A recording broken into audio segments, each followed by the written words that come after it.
لیکن جو ثواب ہے ہمارا وہ محفوظ رہے گا. یہ عورت جتنی ہی بدتمیز صحیح، اس کا جو ڈپریشن ہم نے ختم کیا ہے، اس کا جو پرابلم ہم نے سالو کیا، اس کا ثواب ہمیں ضرور ملے گا، چاہے وہ مزید بدتمیز ہو جائے کہ کل تو ایک چیز پہ اتراتی تھی اب ڈاکٹر پہ اترا رہی ہے، اس نے جلایا ہم نے، اکڑ ہمیں دکھا رہی ہے. اور یہ سب کچھ ہوتا ہے، کرائیں گے آپ، اور ممکن ہے ایک رسم میں بھی آپ کو نہ بلائیں، سب ہوتا ہے سب کچھ. لیکن یہ ساری چیزیں ہمیں سوچنی ہے کہ ہم در حقیقت چمن امام زمان علیہ السلام کے لیے کام کر رہے ہیں. اس لڑکے کو اچھی لڑکی دلا رہے ہیں، اس کا ہمیں ثواب ملے گا. اس لڑکی کو اچھا لڑکا دلا رہے ہیں، اس کا ثواب ملے گا. ایک نسل اہل بیت کو جو ہے، اہل بیت کے ماننے والوں کو سیکیور کر رہے ہیں، اس کا ثواب ملے گا. بھائی اللہ، لڑکا اگر چلا گیا نان مسلم میں تو کیا ہوگا، لڑکی اگر چلی گئی نان مسلم میں تو کیا ہوگا. میں نے ایک کام کر کے اہل بیت کے چاہنے والوں کی نسل بنا دی اور بچا لی. باپ کیا کرے، ماں کیا کرے، بعد میں کیا ہو، ان پہ نہیں چلے. یہاں پہ ہمیں فوکس کرنا ہوگا، ہم جو کچھ کر رہے ہیں وہ امام زمان علیہ السلام کے چمن کے نکھار کے لیے کر رہے ہیں. اور اس میں کوئی عزت نہیں جاتی کہ آپ ڈاکٹر ہوں یا انجینئر ہوں، اس کے بعد آپ سوال کریں کہ بھئی وہ آپ کے بیٹے کے حساب سے ایک لڑکی ہے، تو بعض لوگ سمجھتے ہیں کہ انسلٹ والا کام ہے، میں ڈاکٹر ہی کام کروں، میں انجینئر ہی کام کروں، میں سائنٹسٹ ہی کام کروں، میں بزنس مین یہ کام کروں. کوئی مذائقہ نہیں ہے. یہ حکم خداوند تبارک و تعالیٰ ہے پورے معاشرے کے لیے. وَأَنكِحُوا الْأَيَامَ مِنكُمْ وَالصَّالِحِينَ مِنْ عِبَادِكُمْ وَإِمَائِكُمْ.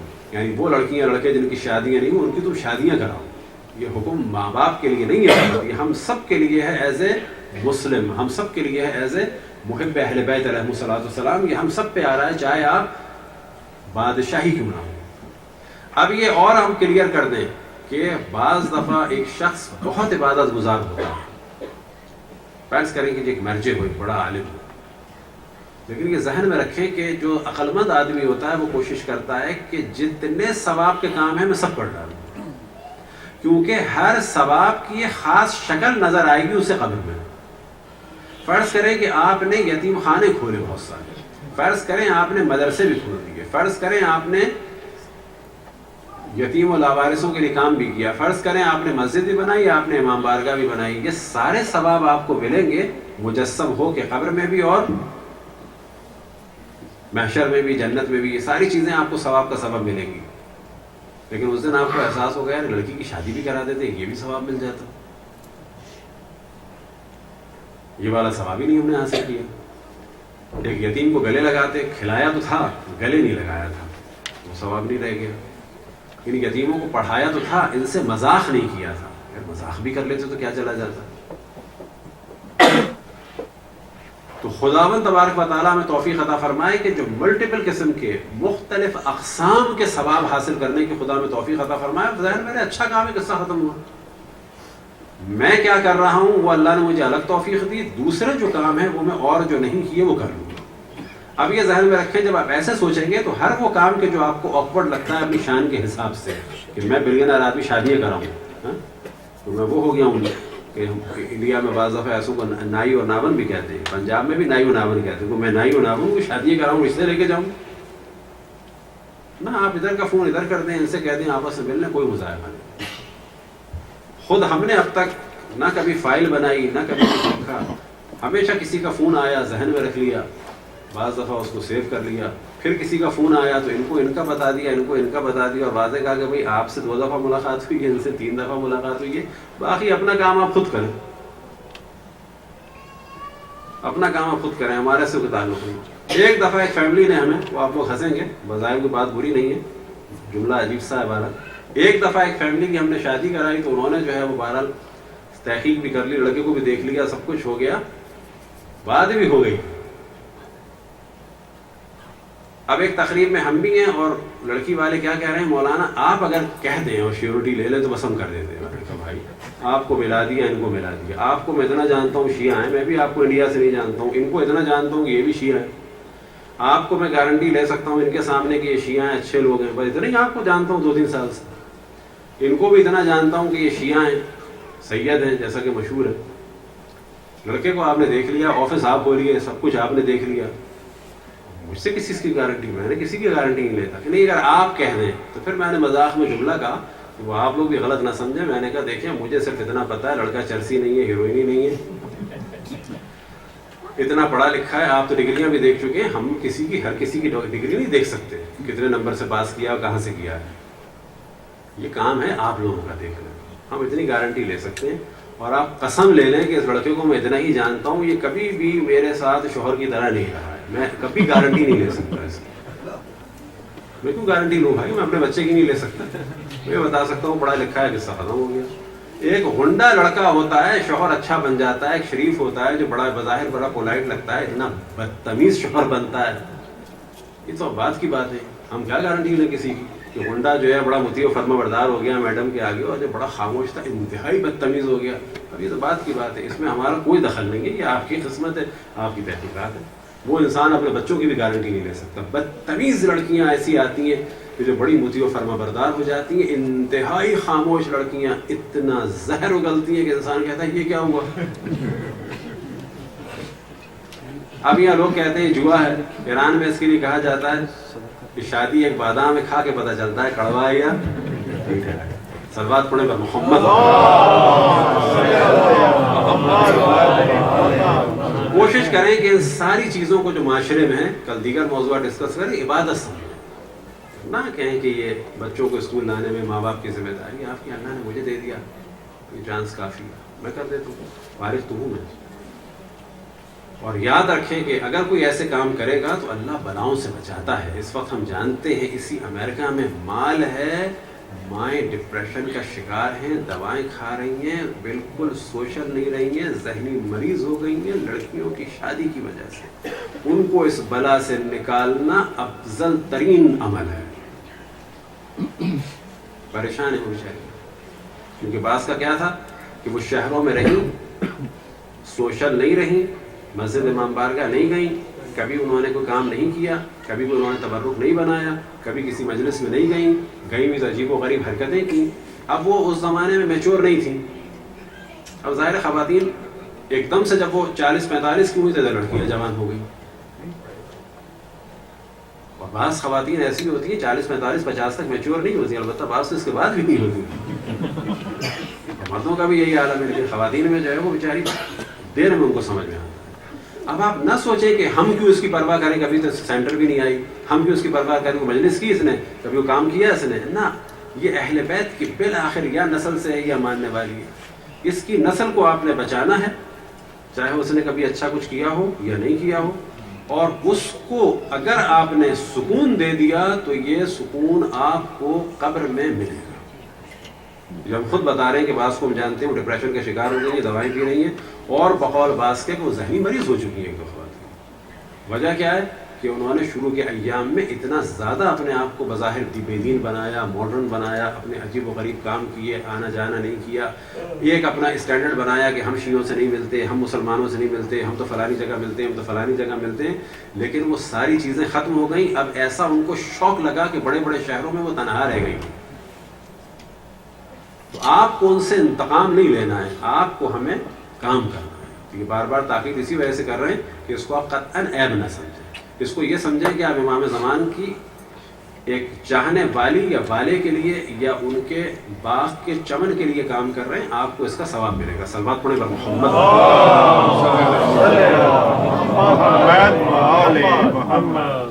11 محرم کو اسیران کربلا کو کربلا سے کوفے لے جایا گیا, اور کربلا تک کے مصائب کل بیان ہوئے تھے کہ جناب زینب سلام اللہ علیہ نے جسم اطہر امام حسین پہ اپنے آپ کو گرا دیا. اب بعض دفعہ بعض ذاکرین کہہ دیتے ہیں کہ جناب زینب نے ایسے جنازہ امام حسین علیہ السلام کے جسم اطہر ہاتھ میں اٹھا لیا. نا, ایسے نہیں اٹھا لیا, وہ امام حسین تھے. بلکہ روایات میں ہے کہ اپنے ہاتھوں کو امام حسین علیہ السلام کے جسم کے نیچے داخل کر دیا, یا ایسے داخل کر دیا, لیکن جو زیادہ مناسب لگتا ہے کہ اس جب اپنے آپ کو امام پر گرایا تو ایسے داخل کر دیا. اور پھر وہ جملہ کہا کہ وہ جملہ اس سے بڑا معرفت کا جملہ کوئی نہیں کہہ سکتا. کہ سب کچھ قربان کرنے کے بعد جناب زینب سلام اللہ علیہ فرماتی ہیں الہی تقبل منا قربان القلیل, یا اللہ تو مجھ سے مختصر سے قربانی قبول فرما. سب کچھ دینے کے بعد, اب یہ امام حسین کی توہین نہیں ہے, یہ اللہ کی عظمت بیان ہو رہی ہے کہ امام حسین جیسا بھائی اور اپنا سب کچھ دینے کے بعد اللہ سبحانہ و تعالیٰ کی بارگاہ میں ایک تکبر یا اکڑ نہیں ہے، بلکہ وہاں پر درخواست ہے. کس چیز کی درخواست؟ کہ یہ معمولی سی میں نے قربانی دی ہے، درخواست ایسے قبول فرما لے. اللہ الہی تقبل منا هذا القربان، اور بعض جگہ بیان ہوا الہی تقبل منا قربان القلیل، یہ قلیل سے قربانی ہے، تیرا لطف و کرم ہوگا تو اسے قبول فرما لے. یہ ہے مقام جناب زینب سلام اللہ علیہ کا، کہ سب کچھ قربان کر دیا. اب ہم توجہ دلائیں کہ جناب زینب سلام اللہ علیہ کے جو ہم کہتے ہیں کہ ان کی بڑی فضیلت ہے، تو فضیلت کیا ہے؟ کہ امام حسین علیہ السلام کی بہن تھی، تو حضرت ام کلثوم بھی تھی، اور بہنیں بھی تھیں. نہیں، وہ اشرف الانبیاء کی بیٹیاں تھیں، جناب سیدہ کی بیٹیاں تھیں، تو حضرت ام کلثوم بھی تھیں.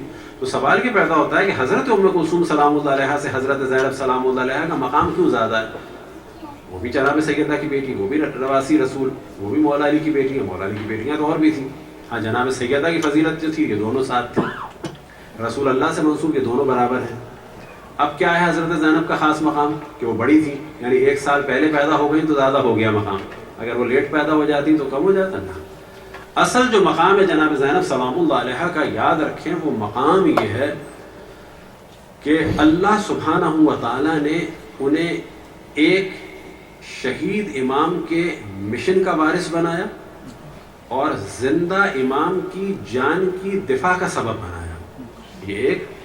دوسری چیز یہ کہ جس جانب کم توجہ ہوتی ہے کہ وہ امام وقت کی موجودگی میں امام کی اجازت سے ان کی زبان سے احکام امامت صادر ہوتے.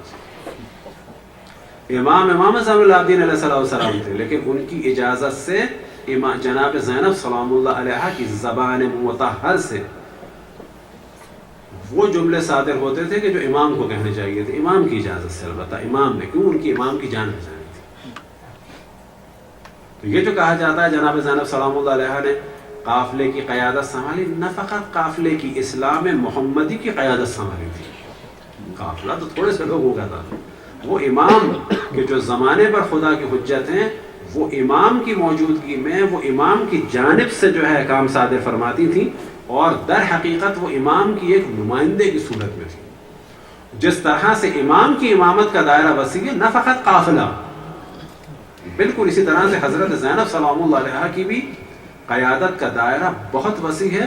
وہ اسیران کربلا کی فقط قائدہ نہیں تھیں، وہ امام زین العابدین علیہ السلام کی زندگی میں ایک خاص پیریڈ میں تمام عالم اسلام کی سرپرست، نگہبان اور محافظ تھی.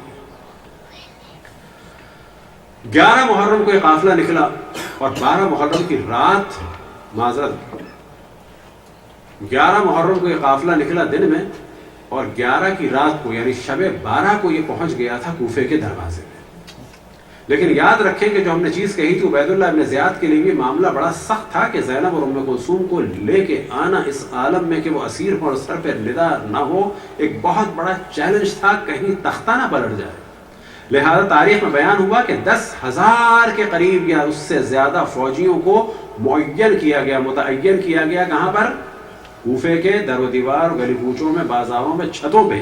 ایک کرفیو والی کیفیت تھی، عام بات نہیں تھی. عالم اسلام ایک خاص جگہ پہنچ چکا تھا، عالم اسلام ایک خاص جگہ پہنچنے والا تھا کہ جس کا آج ہم ذکر کرتے ہیں، غم مناتے ہیں. وہ جگہ کیا تھی؟ وہ انتہائی پستی کی جگہ تھی کہ بعد شہادت رسول اللہ، بعد قتل رسول اللہ، 50 سال کے بعد رسول کی نواسیوں کو کافر کنیزوں کی طرح لایا جائے گا. یہ لفظ کافر جو ہے یہ ہم جان بوجھ کے کہتے ہیں، بعض خطبوں میں واضح آیا ہے کہ جیسے ترک و دیلم یا روم کی کنیزیں، کیونکہ کنیزیں اور اس صورت میں اسیر مسلمانوں کو نہیں کرتے تھے. یہ اسیر کیا ہی کافروں کو جاتا تھا. واقع کربلا کے لیے اتنا ہی کافی ہے کہ رسول کی نواسیوں کو کلمہ پڑھنے والوں نے اسیر کیا ہے. اسیر کسے کیا جاتا تھا؟ ان کفار کو کہ جو جنگ کرتے تھے. یہ مقام ہو گیا تھا جناب زینب اور جناب ام کلثوم کا. اس پہ اگر تمام دنیا لاکھوں سال روئے تو بھی کم ہے. ہم ساری زندگی ماتم کرتے رہیں، ہماری نسلیں انشاءاللہ ماتم کرتی رہیں، ہماری نسلیں انشاءاللہ عزاداری کرتی رہیں، اور یہ عزاداری کا سلسلہ خود امام زمان علیہ السلام کے دور میں اور بڑھ جائے گا، لیکن حتی حق ادا نہیں ہو پائے گا. حتیٰ اگر امام زمان علیہ السلام بھی، اور وہ ظاہر ہے ہمیشہ ابھی بھی گریہ کرتے ہیں، بعد میں بھی گریہ کریں گے، حضرت زینب اور امام حسین کی شہادت کی مظلومیت پہ امام زمان بھی گریہ کرتے ہیں، تو حق ادا نہیں. حق ادا ہونے سے مراد یہ کہ اب ہو گیا گریہ بہت نہ، امام زمان بھی ہمیشہ گریہ کرتے رہیں گے، یہ سلسلہ ختم نہیں ہوگا. اب 12 محرم کا جب دن آیا تو تمام رات یہ کھڑے رہے اہل حرم. تصور کریں کہ یہ 3 دن کے بھوکے پیاسے. اس کے بعد عصر عاشور کے مصائب کی جو تفصیل سے آپ کے سامنے بیان کیے، شام غریبہ کے مصائب تفصیل کے سامنے آپ سے بیان کیے، 11 محرم کے مسائل تفصیل سے آپ کے سامنے بیان کیے، 11 محرم کو مقتل سے ان کو گزارا گیا، وہ مصائب بیان ہوئے. اب ان کو لا کے کوفے کے باہر کھڑا کر دیا گیا، اور یہ لوگ کھا رہے تھے، پی رہے تھے، اور اہل حرم اس وقت بھی بھوکے تھے. رات کے دروازے بند تھے. صبح کا انتظار کیا گیا کہ ان قافلے والوں کو داخل کیا جائے، بس کچھ مصائب بیان ہو. ایک وقت آیا کہ کوفے کے دروازے کھلے کہ جب در و دیوار و کوچے اور بازاروں میں ہر جگہ فوجیوں کا پہرا تھا. ایک وقت آیا کہ جناب حضرت ام کلثوم صلوات اللہ وسلام علیہا نے کوفے کے لوگوں کو مخاطب کر کے ایک جملہ کہا، یا اہل الکوفہ غضوا ابصارکم اما تستحی ان تنظروا الی حرم رسول اللہ وہن حواسرا. اہل کوفہ اپنی نگاہوں کو نیچے کرو، آیا تمہیں شرم نہیں آتی اللہ اور اس کے رسول سے کہ تم رسول کے حرم کی جانب دیکھ رہے ہو اس عالم میں کہ ان کے چہرے اور سر کھلے ہوئے ہیں. اب یہ اونٹوں پہ سوار خواتین اس عالم میں کہ کوئی محمل نہیں ہے. اب جب گلی کوچوں سے گزارا گیا تو بعض جگہ چھت پہ جو خواتین ہیں وہ اور حضرت زینب اور حضرت ام کلثوم بالکل ایک لیول میں ہیں. ایک وقت آیا کہ خاتون نے سوال کیا حضرت ام کلثوم صلوات اللہ وسلام علیہا سے، من ای عصار انتن، آپ لوگ کہاں کے اسیر ہیں؟ تو جناب حضرت ام کلثوم سلام اللہ علیہ نے جواب دیا، نحن اسارا آل محمد، ہم آل محمد کے اسیر ہیں. عورت کا بھی کیا سوال ہے، من ای اسارا انتن، کہاں کے اسیر ہو؟ کس جگہ جنگ ہوئی تھی عالم اسلام کی، کہاں کے کافر ہو؟ نحن اسارا آل محمد. ایک روایت نقل ہوئی مسلم جساس کہ جو دیواروں پہ پلاسٹر کرتا تھا، چونہ کاری کرتا تھا، وہ کہتا ہے کہ میں عبید اللہ ابن زیاد کے دربار میں کام کر رہا تھا. اب ظاہر مجبوری تھی، چاہنے والا تھا. وہ کہتا ہے کہ اسی دوران کہا گیا کہ خارجیوں کا ایک گروہ آ رہا ہے. تو میں نے وہیں پہ کام کرنے والے سے سوال کیا کہ کون ہے، کس نے؟ اب ظاہر خبریں تھیں لیکن کوفے کے حالات سخت تھے، دروازے بند تھے. حضرت مسلم کی شہادت کے بعد سے حالات خراب تھے. حتیٰ بعض کو یہ بھی پتہ نہیں تھا کہ وہاں کیا ہو رہا ہے، بند تھے سب کچھ، دروازے بند تھے. کسی نے جواب دیا کہ یہ حسین ابن علی کا خاندان آتا ہے. تو جناب مسلم جساس کہتے ہیں میرے ہاتھ میں جو اوزار تھا وہ اتنی زور سے میں نے اپنے سر پہ مارا کہ مجھے خدشہ ہوا کہیں نابینا نہ ہو. پھر یہ کسی بہانے سے اٹھے تو کیا دیکھا ہے، قافلہ آ رہا ہے اور بیویوں کے سر کھلے ہوئے، کوئی عماریاں نہیں، اس پر پردے کا کوئی اہتمام نہیں، اور آگے آگے امام زین العابدین علیہ السلام ہیں. اور جب اونٹ چلتا ہے تو ان کی رانوں سے بھی خون بہ رہا ہے اور گلے سے بھی خون بہ رہا ہے. اجرکم علی اللہ. ایک وقت آیا کہ اس قافلے کو عبید اللہ ابن زیاد کے دربار میں لے جایا گیا، اور جب عبید اللہ ابن زیاد کے دربار میں لے جایا گیا تو وہاں اس نے جسارت کی اس عالم میں کہ امام حسین کا سر تشت میں تھا. جناب زینب اور جناب ام کلثوم یہ ساری بیویاں اسیری کے عالم میں دربار میں لا کے کھڑے کیے گئے. بس مصائب ختم ہو گئے. ایک جملہ بس سن لیں، اور وہ پھر معرفت جناب زینب کا جب جملہ ہے کہ معرفت خدا کے بارے میں وہ ان کے علاوہ کوئی یہ بات یقین سے کہی نہیں سکتا، یا اس کے لیے نبی ہو یا امام ہو یا جناب سیدہ کی بیٹی اور مولا علی کی بیٹی ہو. اجرکم علی اللہ. بس مصائب ختم ہو گئے۔ ایک وقت آیا کہ عبیداللہ ابن زیاد نے جناب زینب کو مخاطب کر کے کہا کہ اے زینب، تم نے دیکھا کہ اللہ نے تمہارے ساتھ کیا کیا؟ بس تصور کریں اور اپنی نگاہوں کے سامنے مجسم کریں دربار عبیداللہ ابن زیاد کو۔ سر امام حسین ہے، سر شہداء ہے، بیویوں کے سروں پہ چادریں نہیں ہیں، امام زین العابدین کے گلے میں طوق ہے، ہاتھوں میں ہتھکڑیاں ہیں، بیویوں کے ہاتھ بندھے ہوئے ہیں، بچے گریہ کر رہے ہیں۔ بس مصائب ختم ہو گئے۔ جس وقت یہ جملہ کہا عبیداللہ ابن زیاد نے کہ اے زینب، تم نے دیکھا کہ اللہ نے تمہارے ساتھ کیا کیا؟ تو جناب زینب نے ایک جواب دیا، وما رأیت منہ الا جمیلا۔ اے عبیداللہ ابن زیاد، تو جان لے کہ میں نے اللہ سے سوائے اچھائی کے کچھ نہیں دیکھا۔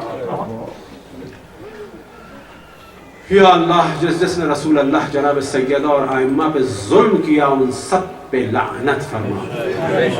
جو ظلم شریک ہوئے، جس نے ظلم کی راہوں کو ہموار کیا ان سب پہ لعنت فرما۔ یا اللہ، جو عقل و شعور رکھنے کے بعد، آگاہی رکھنے کے بعد بھی ظالموں سے محبت کرتے ان کو ان ظالموں کے ساتھ ہی محشور فرما۔ یا اللہ، ہمارے تمام آبا و اجداد دنیا سے گزر گئے، اگر ان کے اب تک گناہ معاف نہیں ہوئے تو جب واسطہ اس عزاداری کا جو ہم اس میں آ کے بیٹھے، تو جب واسطہ امام زمان کے گریوں کا ان سب کے درجات کو بلند فرما۔ جتنے مومنین دنیا سے گزر گئے ان کے درجات کو بلند فرما۔ ہمیں اور ہماری نسلوں کو اہل بیت کی راہ پہ چلنے کی توفیق عطا فرما۔ مقامات مقدسہ کی حفاظت فرما۔ جتنے مومنین پریشان ہیں، خصوصاً جو اپنی بچیوں اور بچوں کی جانب سے پریشان ہیں، ان سب کی پریشانیوں کو دور فرما۔ ان کو بہترین گھر عطا فرما کہ جس میں اہل بیت کے مکتب کے حساب سے تربیت ہو سکے۔ امام کے ظہور میں تعجیل فرما۔ ہم سب کو ان کے اعوان و انصار میں شامل فرما۔ ربنا تقبل منا انک انت السمیع العلیم۔ ایک سوال رہ گیا، اس کا جواب کو دے دیں گے۔ محمد وعلی محمد۔